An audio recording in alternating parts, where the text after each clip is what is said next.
ನಮಸ್ಕಾರ ವೀಕ್ಷಕರೇ, ನಿಮಗೆಲ್ಲರಿಗೂ ನಮ್ಮ YouTube channel TGS the golden ಶೋಗೆ ಸ್ವಾಗತ.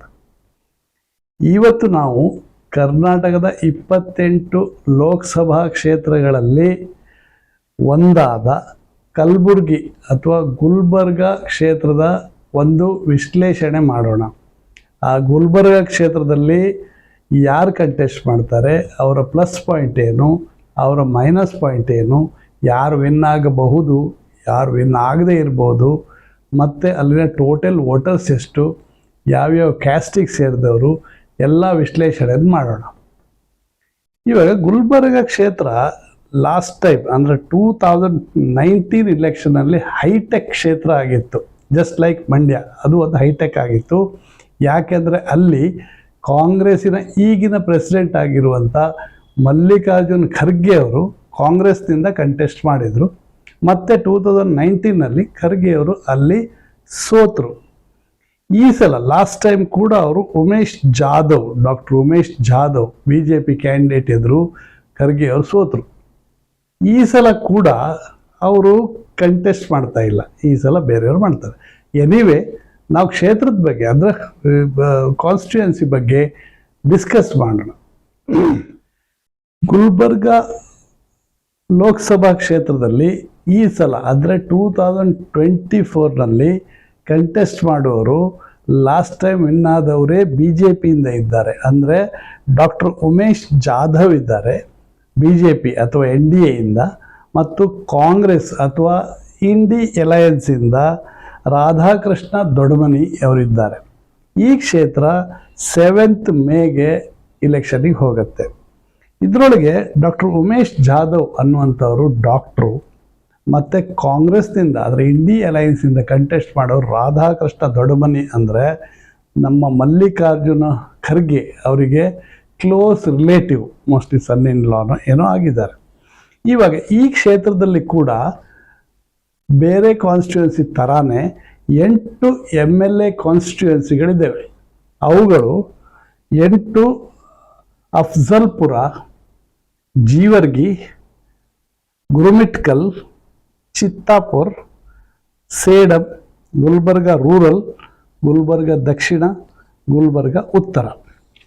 ಈ 8 MLA ಕಾನ್ಸ್ಟಿಟ್ಯೂಯೆನ್ಸಿಯಲ್ಲಿ ಇವಾಗ 6 ಕಾಂಗ್ರೆಸ್ಸು, 1 JDS ಮತ್ತು 1 BJP MLA ಸಿಟ್ಟಿಂಗ್ MLAs ಇದ್ದಾರೆ. ಲಾಸ್ಟ್ ಟೈಮಲ್ಲಿ 2019ನಲ್ಲಿ ಕಂಟೆಸ್ಟ್ ಮಾಡಿದಾಗ ಡಾಕ್ಟರ್ ಉಮೇಶ್ ಜಾಧವ್ ಅವರು 6,20,000 ವೋಟ್ ತಗೊಂಡಿದ್ರು. ಅಂದರೆ ವೋಟಿಂಗ್ ಪರ್ಸೆಂಟೇಜು 54.15% ತಗೊಂಡಿದ್ರು. ಮತ್ತು ಮಲ್ಲಿಕಾರ್ಜುನ್ ಖರ್ಗೆ ಅವರು 5,25,000 ವೋಟ್ ತಗೊಂಡಿದ್ರು.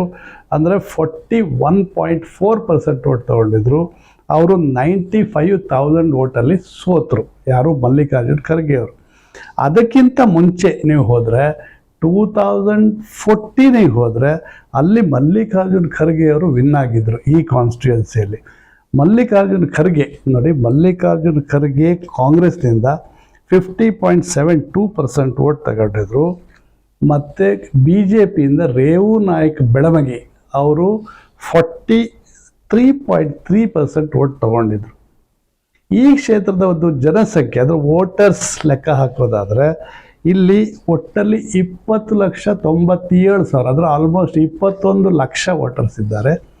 ಇದರಲ್ಲಿ ಮೇಲ್ 10,49,000 10,49,000 ಪುರುಷರು ಮತ್ತು 10,48,000 ಮಹಿಳೆಯರು. ಆಲ್ಮೋಸ್ಟ್ ಸೇಮ್ ಪ್ರಪೋರ್ಷನಲ್ಲಿ ಮಹಿಳೆ ಮತ್ತಿದ್ದಾರೆ. ಇಲ್ಲಿ ಕ್ಯಾಸ್ಟ್ ಲೆಕ್ಕ ನೋಡೋದಾದರೆ 40% ಅಪ್ಪರ್ ಕ್ಯಾಸ್ಟ್ ಮತ್ತು ಬಂಜಾರ ಕ್ಯಾಸ್ಟ್ನವರಿದ್ದಾರೆ. ಅಪ್ಪರ್ ಕ್ಯಾಸ್ಟ್ನವರು, ದಲಿತ್ ಮತ್ತು ಮೈನಾರಿಟಿ, ಮುಸ್ಲಿಮು, ಕ್ರಿಶ್ಚಿಯನ್ ಮತ್ತು ದಲಿತರು ಇವರೆಲ್ಲ ಸೇರಿದರೆ 40% ಇದ್ದಾರೆ. ಮತ್ತು ಹಿಂದುಳಿದ ವರ್ಗದವರು 20% ಇದ್ದಾರೆ. ಈ ಹಿಂದುಳಿದ ವರ್ಗ ಮತ್ತು ಅಪ್ಪರ್ ಕ್ಯಾಸ್ಟ್ ಮತ್ತು ಬಂಜಾರ ಇದು ಡಿಸಿಸಿವ್ ಫ್ಯಾಕ್ಟರ್ ಆಗಿರುತ್ತೆ. ಇಲ್ಲಿ ಯಾರು ವಿನ್ ಆಗಬೇಕು ಅಂತ ಅವರು ಡಿಸೈಡ್ ಮಾಡಿದ ಥರ ಇರುತ್ತೆ.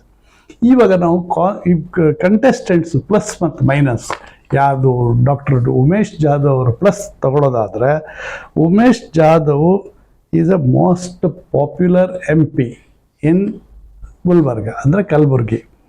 ಅವರಿಗೆ ಸ್ಟ್ರಾಂಗ್ BJP ವೋಟರ್ಸ್ ಇದೆ. ಮತ್ತು Gulbarga is a very very strong Hindutva support ಇದೆ ಅಲ್ಲಿ.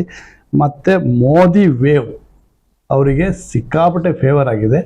ಮತ್ತು ಅಪ್ಪರ್ ಕ್ಯಾಸ್ಟ್ನವರು ಎಲ್ಲರೂ ಅಲ್ಲಿ ಜಾಧವ್ ಅವ್ರಿಗೆ ವೋಟ್ ಮಾಡ್ತಾರೆ. ಹಾಗೂ ಮೋದಿ ಹವಾ ಇದೆ, BJP ಹವಾ ಇದೆ. ಮತ್ತು JDS ಕೂಡ ಈ ಸಲ ಉಮೇಶ್ ಜಾಧವ್, ಡಾಕ್ಟರ್ ಜಾಧವ್ ಅವರಿಗೆ ಸಪೋರ್ಟ್ ಮಾಡ್ತಾರೆ. ಇದೆಲ್ಲ ನಮ್ಮ ಜಾಧವ್ ಅವರು ಪ್ಲಸ್ ಪಾಯಿಂಟ್. ಆದರೆ ಜಾಧವ್ ಅವ್ರ ಮೈನಸ್ ಪಾಯಿಂಟ್ ಏನು ಅಂದರೆ, ಇಡೀ ಕ್ಷೇತ್ರದಲ್ಲಿರುವವರು ಟೋಟಲಿ ಒಂದೇ BJP MLA ಪ್ಲಸ್ ಒಂದು JDS MLA. ಮತ್ತು ಜಾಧವ್ 6 ಕಾಂಗ್ರೆಸ್ MLA ಇದ್ದಾರೆ ಇವರಿಗೆ ಎಗೇನ್ಸ್ಟ್ ಆಗಿ. ಇದು ಇವ್ರಿಗೆ ಮೈನಸ್ ಆಗಿ ಪರಿಗಣಿಸ್ಬೋದು. ಮತ್ತು ಇವರು ಯಾವುದೂ ಮೇಜರ್ ಪ್ರಾಜೆಕ್ಟ್ MP ಆಗಿದ್ದಾಗ ಯಾವುದೂ ಮೇಜರ್ ಪ್ರಾಜೆಕ್ಟ್ ಇವರು ಗುಲ್ಬರ್ಗಕ್ಕೆ ತಂದು ಕೊಟ್ಟಿಲ್ಲ. ಹಾಗೆ ನೋಡ್ಲಿಕ್ಕೆ ಹೋದರೆ ಅಪ್ಪರ್ ಕೃಷ್ಣ ಪ್ರಾಜೆಕ್ಟ್ ಎಲ್ಲ ಇತ್ತು, ಅದು ಇವ್ರು ಬರೋಗಿಂತ ಮೊದಲೇ ಮಾಡಿದರು. ಮಲ್ಲಿಕಾರ್ಜುನ್ ಖರ್ಗೆ MP ಆಗಿದ್ದಾಗಲೇ ಅಪ್ಪರ್ ಕೃಷ್ಣ ಪ್ರಾಜೆಕ್ಟ್ ಗುಲ್ಬರ್ಗಕ್ಕೆ ಬಂದಿತ್ತು. ಸೊ ಇವರು ಏನೂ ಮಾಡಲಿಲ್ಲ. ಮತ್ತು ಇವ್ರದ್ದೊಂದು ಮೈನಸ್ ಪಾಯಿಂಟ್ ಏನಂದರೆ, BJPಯ grass root level volunteers coordination is missing. ಇದು ಇವರ ಮೈನಸ್ ಪಾಯಿಂಟ್. ಇನ್ನು ನೀವು ರಾಧಾಕೃಷ್ಣ ದೊಡ್ಡಮನಿಯವರ ಪ್ಲಸ್ ಪಾಯಿಂಟ್ ಏನು ಅಂತ ನೋಡೋದು ಹೋದರೆ, ಸ್ಟೇಟ್ ಗೌರ್ಮೆಂಟ್ ಗ್ಯಾರಂಟಿ ಎಲ್ಲ ಅವ್ರಿಗೆ ಕೊಟ್ಟಾಗೇನೆ ಸ್ಟೇಟ್ ಗೌರ್ಮೆಂಟ್ ಪಂಚ ಗ್ಯಾರಂಟಿ ಇವರಿಗೆ ಪ್ಲಸ್ ಪಾಯಿಂಟ್ ಆಗಿದೆ. ಹಾಗೂ ಮಲ್ಲಿಕಾರ್ಜುನ್ ಖರ್ಗೆ ಅವರ ಅಳಿಯ ಅನ್ನೋದು ಕೂಡ ಇವ್ರದ್ದು ಪ್ಲಸ್ ಪಾಯಿಂಟ್ ಆಗಿದೆ. ಮತ್ತು ಕಾಂಗ್ರೆಸ್ ಬಿಟ್ಟು ಹೋದ ಸಾಕಷ್ಟು ಕಾರ್ಯಕರ್ತರು, ಸಾಕಷ್ಟು ವಾಲಂಟಿಯರ್ಸು ಕಾಂಗ್ರೆಸ್ಸಿಗೆ ವಾಪಸ್ ಬಂದಿದ್ದಾರೆ. ಇದು ಇವರ ಪ್ಲಸ್ ಪಾಯಿಂಟ್. ಹಾಗೆ ದೊಡ್ಡಮನಿಯವರ ಮೈನಸ್ ಪಾಯಿಂಟ್ ಅಂದರೆ, ಇವರು ಇನ್ಎಕ್ಸ್ಪೀರಿಯನ್ಸ್ಡ್ ರಾಜಕೀಯ, ಅಂದರೆ ಇಲೆಕ್ಷನ್ ಪಾಲಿಟಿಕ್ಸ್ನಲ್ಲಿ ಏನೂ ಎಕ್ಸ್ಪೀರಿಯನ್ಸ್ ಇಲ್ಲ. ಇದು ಅವರ minus point. First time contesting, ಅದು ಕೂಡ ಅವ್ರ ಮೈನಸ್ ಪಾಯಿಂಟು. ಹಾಗೂ ಅಷ್ಟೊಂದು ಪಾಪ್ಯುಲರ್ ಇಲ್ಲ ಇವರು ಜನರ ಮಧ್ಯ. ಮತ್ತು ಸ್ಟೇಟ್ ಗೌರ್ಮೆಂಟಿನ ಗ್ಯಾರಂಟಿಗಳಲ್ಲಿ ಇಂಪ್ಲಿಮೆಂಟೇಷನ್ ಏನಾದರೂ ನ್ಯೂನತೆ ಆಗಿದರೆ ಅದು ಕೂಡ ಇವರ ಮೈನಸ್ ಪಾಯಿಂಟ್.